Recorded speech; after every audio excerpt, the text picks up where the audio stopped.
இலங்கையின் முதற்தர சுற்றுலா தலம் ரீச்சாவின் மாபெரும் உணவு திருவிழா ஆகஸ்ட் மாதம் 7, 8, 9 மற்றும் 10ஆம் திகதிகளில் மாலை 6 மணி முதல் 10 மணி வரை. இன்றே டிக்கெட்டுகளை பெற்றுக் கொள்ளுங்கள். மத்திய கிழக்கு பகுதியில் நிலவும் அரசியல் மற்றும் பாதுகாப்பு பதற்றங்கள் கடந்த சில நாட்களாக மேலும் தீவிரமடைந்துள்ளன. குறிப்பாக ஹோர்முஸ் நீர்வழியைச் சுற்றியுள்ள கட்டுப்பாட்டு விவகாரம் ஈரான் அமெரிக்கா உறவுகளில் முக்கிய சவாலாக மாறியுள்ளது. இதேவேளை பேச்சுவார்த்தை முயற்சிகள், பொருளாதார தடைகள் மற்றும் பிராந்திய நாடுகளின் அரசியல் நிலைப்பாடுகள் அனைத்தும் ஒன்றோடொன்று இணைந்து மத்திய கிழக்கின் மொத்த நிலைமையை மேலும் சிக்கலாக்கி வருகின்றன. இதேவேளை வார இறுதியில் ஏற்பட்ட பதற்ற அதிகரிப்பு ஹோர்முஸ் நீர்வழியை கட்டுப்படுத்தும் விவகாரத்தில் ஈரான் எவ்வளவு உறுதியுடன் செயற்பட தயாராக உள்ளது என்பதை தெளிவாக வெளிப்படுத்தியிருக்கிறது. தெஹ்ரான் மற்றும் வாஷிங்டன் இடையே அண்மையில் ஏற்பட்ட இந்த பதற்ற உயர்வு போர் நிறுத்த முயற்சிகளுக்கு ஆபத்தாக மாறக்கூடிய முக்கியமான பிரச்சனையாக ஹோர்முஸ் நீர்வழி தொடர்ந்து இருப்பதை மீண்டும் உறுதிப்படுத்துகிறது. உலகின் மிக முக்கியமான எண்ணெய் போக்குவரத்து வழித்தடங்களில் ஒன்றான இந்த நீர்வழியை யார் கட்டுப்படுத்த வேண்டும் என்பது தொடர்பான முரண்பாடுகள் இரு நாடுகளுக்கும் இடையே நேரடி மோதல் நிலையை உருவாக்கி வருகின்றன. தற்போது அந்த நீர்வழியில் கப்பல் போக்குவரத்து பல்வேறு வழித்தடங்களாக பிரிக்கப்பட்டுள்ள நிலையில் ஈரான் தனக்கான நிர்ணயிக்கப்பட்ட வழித்தடங்களை மட்டுமே கப்பல்கள் பயன்படுத்த வேண்டும் என்று வலியுறுத்துகிறது. இதை மீறி பிற வழிகளை பயன்படுத்தும் கப்பல்கள் மீது தாக்குதல்கள் இடம்பெற்றதாக கூறப்படுவதால் மாற்று வழித்தடங்களும் பாதுகாப்பற்றதாக கருதப்படும் சூழல் உருவாகியுள்ளது. அமெரிக்க இராணுவம் ஈரானுக்கு எதிராக மேற்கொண்ட பதிலடி நடவடிக்கைகளுக்கு பிறகும் தெஹ்ரான் தனது நிலைப்பாட்டில் எந்த மாற்றமும் செய்யவில்லை. மாறாக தனது கட்டுப்பாட்டில் உள்ள கடல் பகுதியில் நிலையை மேலும் உறுதியாக நிலைநிறுத்த முயல்கிறது என்றே பார்வையாளர்கள் மதிப்பிடுகின்றனர். இதன் மூலம் தேவையானால் அதிக ஆபத்துக்களை ஏற்றுக்கொண்டாலும் அந்த முக்கிய நீர்வழியின் மீதான தனது தாக்கத்தை இழக்க தயாராக இல்லை என்பதையும் ஈரான் காட்டுகிறது. சமீபத்திய வாரங்களில் போக்குவரத்து இயல்பு நிலைக்கு திரும்பும் என்ற எதிர்பார்ப்பு இருந்த போதிலும் கடந்த வார இறுதியில் ஏற்பட்ட புதிய பதற்றம் காரணமாக அந்த நீர்வழியை கடக்கும் கப்பல்களின் எண்ணிக்கை கணிசமாக குறைந்துள்ளதாக சர்வதேச கடல்சார் கண்காணிப்பாளர்கள் தெரிவித்திருக்கின்றனர். இதற்கிடையில் சில கப்பல் போக்குவரத்து நிபுணர்கள் ஈரான் அனுமதி வழங்கிய வழித்தடங்களில் போக்குவரத்து தொடர்ந்து நடைபெற்று வருவதாகவும் முழுமையான நிறுத்தம் ஏற்படவில்லை என்றும் குறிப்பிடுகின்றனர். இருப்பினும் நிலைமை இன்னும் நிலைத்தன்மையற்றதாகவே உள்ளது. இந்த பின்னடைவை தவிர கடல்சார் ஆய்வாளர்கள் முழுமையான பெரிய அளவிலான போர் மோதல் ஏற்படும் வாய்ப்பு குறைவாகவே உள்ளது என்று கருதுகின்றனர். சமீபத்திய நிகழ்வுகள் நேரடி போருக்கு பதிலாக நீர்வழியின் கட்டுப்பாடு மற்றும் அதன் பயன்பாட்டு விதிமுறைகள் குறித்த முரண்பாடுகளால் உருவாகும் பதற்றங்களாகவே பார்க்கப்படுகின்றன. ஹோர்முஸ் நீர்வழி தற்போது முக்கியமான பதற்ற மையமாகவும் அதே நேரத்தில் ராஜதந்திர பேச்சுவார்த்தைகளின் முக்கிய கவனப்புள்ளியாகவும் உள்ளது என்று கடல்சார் இடர் ஆலோசனை நிறுவனத்தின் தலைமை நிர்வாக அதிகாரி டிமிட்ரிஸ் மனிடிஸ் ஒரு ஊடகத்திற்கு தெரிவித்திருக்கிறார்.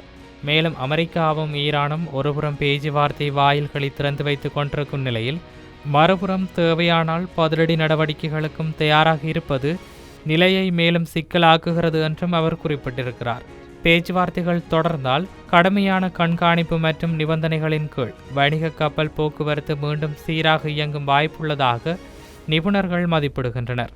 ஆனால் அதே நேரத்தில் தற்போதைய பாதுகாப்பு சூழல் மிகவும் நிச்சயமற்றதாகவும் எப்போது வேண்டுமானாலும் மாறக்கூடியதாகவும் இருப்பதாகவும் அவர்கள் எச்சரிக்கின்றனர். இதேவேளை ஹோர்முஸ் நீரிணையை சுற்றியுள்ள தற்போதைய பதற்றம் ஈரான் அமெரிக்க அமைதி பேச்சுவார்த்தைகளின் முன்னேற்றத்தை நேரடியாக பாதித்து வருவதாக ஆய்வாளர்கள் கூறுகின்றனர். மத்திய கிழக்கு மூலோபாய ஆய்வுகளுக்கான மையத்தைச் சேர்ந்த ஆய்வாளர் அப்பாஸ் அஸ்லானி கருத்துப்படி ஹோர்முஸ் நீரிணை தற்போது இரு தரப்புகளுக்கும் இடையே முக்கியமான அழுத்த புள்ளியாக மாறியுள்ளது. இந்த நீர்வழி உலக எண்ணெய் போக்குவரத்துக்கான முக்கிய வழித்தடமாக இருப்பதுடன் பேச்சுவார்த்தைகளில் ஈரானுக்கு ஒரு முக்கிய பேரம் பேசும் கருவியாகவும் செயற்படுகிறது என்றும் அவர் தெரிவித்திருக்கிறார். அவர் மேலும் கூறுகையில் சமீபத்திய நாட்களில் இருதரப்பும் இந்த மூலோபாய பிரச்சனையில் தங்களது நிலைப்பாட்டை வலுப்படுத்த முயற்சி செய்து வருகின்றன. இதனால் பேச்சுவார்த்தை சூழல் மேலும் சிக்கலானதாக மாறியுள்ளது என்றும் அவர் எச்சரித்திருக்கிறார். இந்த வாரம் நடைபெறலாம் என எதிர்பார்க்கப்பட்ட தொழில்நுட்ப மட்ட பேச்சுவார்த்தைகள் குறித்து கூட ஈரான் தரப்பில் சந்தேகம் நிலவுகிறது. அவை திட்டமிட்டபடி நடைபெறாது என ஈரானின் மூத்த பேச்சுவார்த்தையாளர் குறிப்பிட்டுள்ளதாகவும் தகவல்கள் தெரிவிக்கின்றன. இதற்கிடையில் அமெரிக்கா ஹோர்முஸ் நீரிணை தொடர்பான முன்பிருந்த புரிந்துணர்வு ஒப்பந்தத்தின் தற்போதைய நடைமுறை கட்டத்தில் திருப்தி இல்லாமல் இருப்பதால் மாற்று வழிமுறைகள் அல்லது புதிய அணுகுமுறைகளை ஆராய்ந்து வரக்கூடும் என ஆய்வாளர் அஸ்லானி மதிப்பிடுகிறார். இது இப்படி இருக்க கத்தாரில் முடக்கப்பட்டுள்ள சுமார் $6 பில்லியன் மதிப்புடைய ஈரானிய சொத்துக்கள் திருப்பித் தரப்படும் என்றும் ஈரான் அதிபர் மசூத் பெசக்கியன் தெரிவித்திருக்கிறார். கோம் நகரில் நடைபெற்ற மூத்த மதகுருமார்களுடனான சந்திப்பில் அவர் இந்த தகவலை வெளியிட்டதாக ஒரு நிறுவனம் தெரிவித்திருக்கிறது.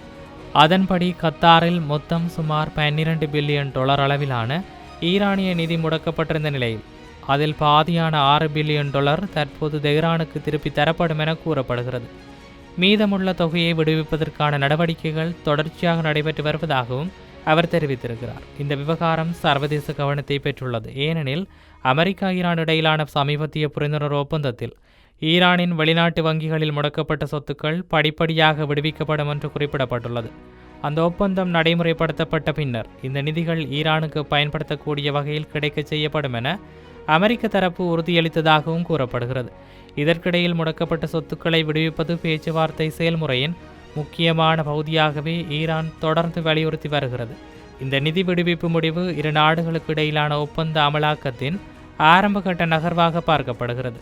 இது ஒரு புறம் இருக்க, ரஷ்ய ஜனாதிபதி விளாடிமிர் புடின் உக்ரைன் தொடர்ச்சியான தாக்குதல்களின் விளைவாக நாட்டில் எரிபொருள் பற்றாக்குறை ஏற்பட்டுள்ளது என்பதை முதல் முறையாக பகிரங்கமாக ஒப்புக்கொண்டிருக்கிறார். 2022 பிப்ரவரியில் தொடங்கிய போர் பின்னர் உக்ரைன் தொடர்ந்து ரஷ்யாவின் எரிசக்தி உள்கட்டமைப்புகள் மற்றும் சில பொதுமக்கள் வசதிகள் மீது தாக்குதல்களை நடத்தி வருகிறது. இந்த தாக்குதல்கள் ரஷ்யாவின் முன்னைய நடவடிக்கைகளுக்கு பதிலடி என்றே உக்ரைன் தரப்பு விளக்குகிறது. இது குறித்து சமீபத்தில் வெளியான ஒரு நேர்காணலில் பேசிய புடின், ரஷ்யாவின் முக்கிய உள்கட்டமைப்புகள் குறிப்பாக எரிசக்தி தொடர்பான வசதிகள் குறிவைக்கப்படுவதால் சில சிரமங்கள் உருவாகியுள்ளன என்பதை ஒப்புக்கொண்டார். அதே நேரத்தில் தற்போதைய நிலை தீவிரமான நெருக்கடி அல்ல, ஆனால் ஒரு அளவிலான பற்றாக்குறை உள்ளது என்றும் அவர் கூறியிருக்கிறார்.